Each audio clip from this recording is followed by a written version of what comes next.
Today we have with us the Toyota Raize. Let's do a review.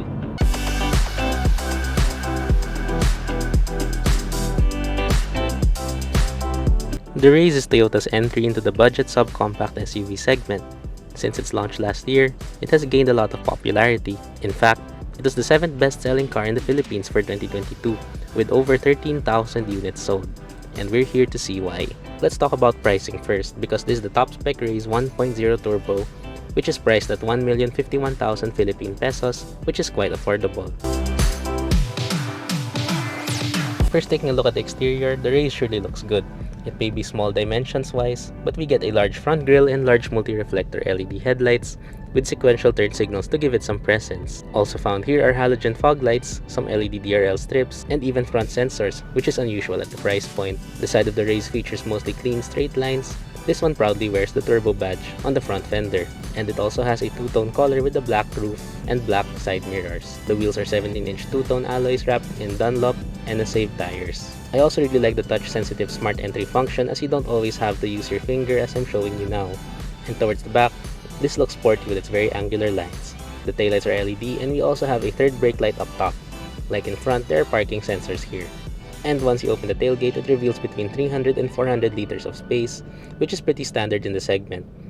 This should be enough to fit a week's worth of groceries, or maybe laundry for a whole family. We also have a removable and foldable cover, which you can use to hide stuff from dangerous eyes, and even an adjustable floor to add space. And under that floor, by the way, is a full-size spare tire. And before we get inside, it's also worth mentioning that we really love this car's turquoise mica metallic color. It really stands out. And now we're inside the Toyota Raize Turbo, and once you do get inside, you will notice that at face value, everything does actually look really good, especially the dashboard, because we have this two-layered design over here. So we have the lower layer, the upper layer. It looks really good. Then the materials here are, of course, as expected from this segment, hard touch plastics everywhere. So everywhere you touch, it is all hard touch plastic, except for the armrest here in the middle and the armrest here on the door panel, which are both wrapped in leather. And then when it comes to the steering wheel, we do have a leather wrapped steering wheel, which is actually really nice. The steering wheel itself looks really good. The design is nice. We do have here controls for our trip computer, our instrument cluster basically, then our volume controls, change song controls, and even our power mode for driving. Then unfortunately though, this is only tilt adjustable, so it only goes up and down. It doesn't telescope, so when driving it is a bit hard to find your proper driving position. Then for the horn, it's just a basic horn. I didn't really expect much, so that's what I expected to hear here. And by the way, we do have paddle shifters behind the steering wheel, which is very nice. And then for the instrument cluster, which I just mentioned, it is digital. So on the left, we have a 7-inch screen which shows us our tachometer, our trip computer, fuel economy, stuff like that, the range. Yeah, they're all over here. And on the right, we have our digital speedometer and our fuel level. And this is something that I didn't really expect at this price from a Toyota, so it's actually nice to have over here. Then here in the middle, we do have a floating 9-inch touchscreen infotainment system with Apple CarPlay and Android Auto, so that's really much appreciated. The screen itself looks very basic, it's very simple, which is good because that makes it easier to understand, but it does have the tendency to lag a bit. But everything that you want to know, everything you want to find are very easy to locate. And also, once you do go to Apple CarPlay, it is set up for the right-hand drive market, but that's okay as well for me. Then we have touch-sensitive controls here on the side, so we have our home button, volume controls, and our voice command, and even a favorite button over there. Then moving down, we have our climate controls here. So it's single zone, of course, as expected, but everything here is very easy to use as well. So we have our auto button, temperature knobs, fan speed, so very basic, very easy to use, very easy to understand. Then moving down, we do have some storage, so that's really nice to have over here. It's really big, so it can fit our phone, wallet, and other stuff. Then also 12-volt power outlet, 2 USB ports. So we have 2 USB ports in this vehicle. These are the only 2 in the vehicle. And then our shifter here, so just very basic again, plus minus for manual mode. Paddle shifters behind the steering wheel again. And when you do put it in reverse, it does show us our reverse camera here on the screen. So just basic as well, no guidance lines, no dynamic guidance lines I mean, but it is very useful, of course. Then our traditional parking brake. Unfortunately, we don't have cup holders over here, but we do have some storage where we can put stuff like our coins. Then here, our center armrest again, with a decent amount of storage underneath. Not the biggest, but it will do. And then for the seats, these are just also very basic seats, but I do like the material they use over here. So it's a combination of fabric, and I'm not sure if this is fake leather or real leather, but it is really nice. And it also has white stitching. It has a very nice pattern on it as well.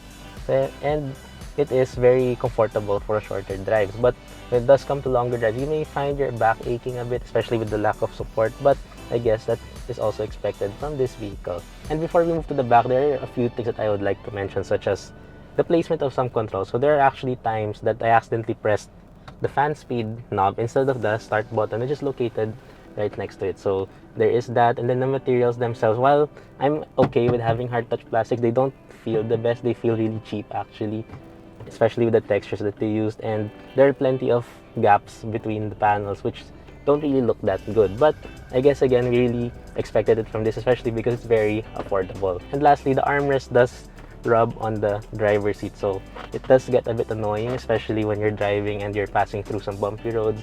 It will keep making noise, so that's actually quite annoying.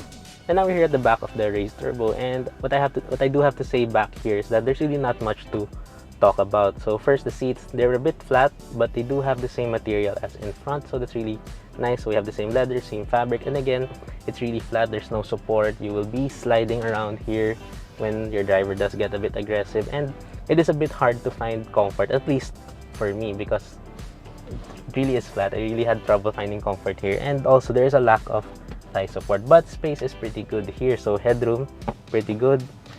Leg room, foot room, knee room, all pretty good as well.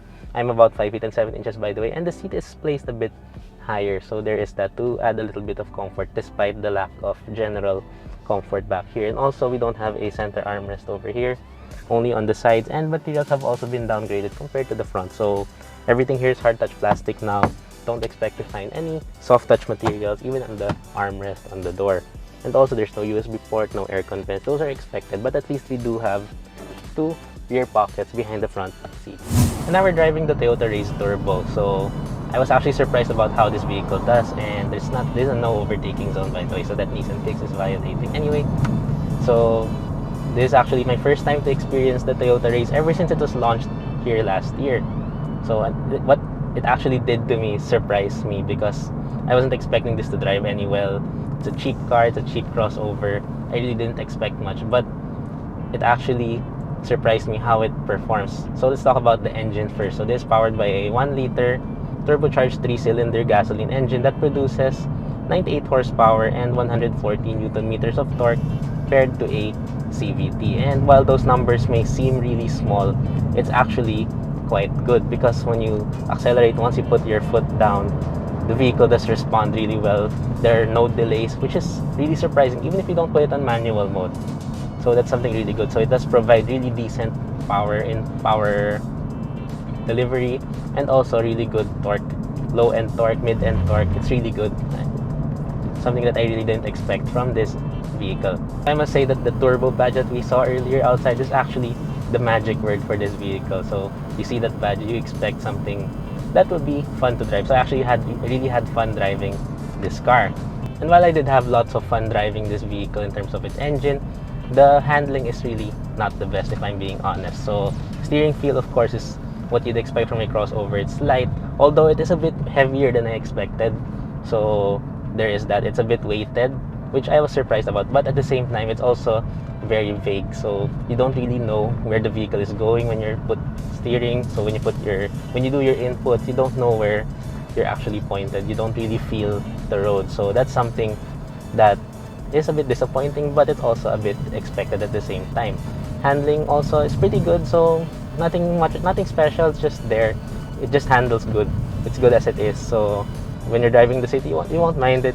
When you're driving on the highway, maybe there you will feel that it could be improved, but yeah, it's still pretty okay as it is. Another thing that could be improved definitely is NVH insulation. So first, road noise is actually quite loud. So even if you're going lower speeds, around 40 kilometers, 60 kilometers per hour, you can really hear the tire noise, how the textures of the road, everything. You can really hear everything in this vehicle. And at the same time, wind noise is also quite loud when you're on the highway.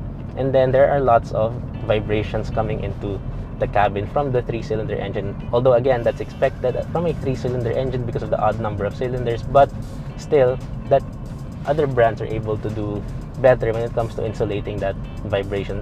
Something maybe like the Nissan Almera. So we recently drove that as well. So that really does well in terms of vibration insulation into this cabin. I'd also like to add there's actually quite a lot of rattles I'm hearing in this cabin, specifically at the back. So you can actually hear it constantly, especially on bumpier surfaces. And then again, like I mentioned earlier, the seat does rub against the armrest here in the middle, so that's also a bit annoying, but I guess it will take getting used to as well. And if you play music, you won't hear it as much.